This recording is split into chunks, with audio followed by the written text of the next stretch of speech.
L'étude que nous avons lancée en 1990 s'intitule l'étude E3N et elle est composée de 100 000 femmes que l'on suit donc depuis pratiquement 25 ans. Depuis 1990, nous leur avons envoyé au total 10 questionnaires qui sont des questionnaires très détaillés, donc qui les interrogent sur leurs facteurs alimentaires, qui les interrogent sur les facteurs reproductifs, qui les interrogent sur la prise de traitements hormonaux, l'activité physique, la consommation de tabac, le sport, beaucoup de choses.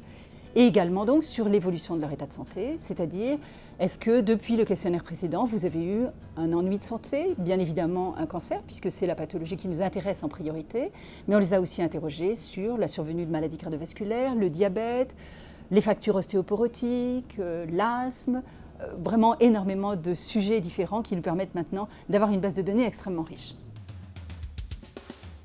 Ceci permet de faire des relations entre les personnes qui, au cours du suivi, vont développer la maladie qui nous intéresse, que l'on comparera aux personnes qui, au cours du suivi, n'ont pas développé la maladie en question. Et donc, ces deux groupes de sujets vont être comparés en termes de facteurs de mode de vie que l'on aura enregistrés tout au cours de l'étude.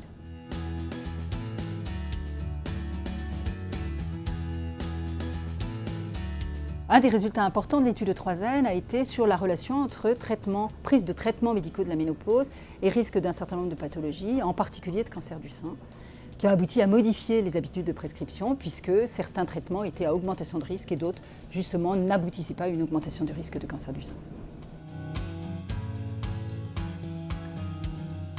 Nous avons complété les données papier, donc issues des questionnaires, par des prélèvements biologiques sous forme d'une prise de sang et d'un échantillon de salive.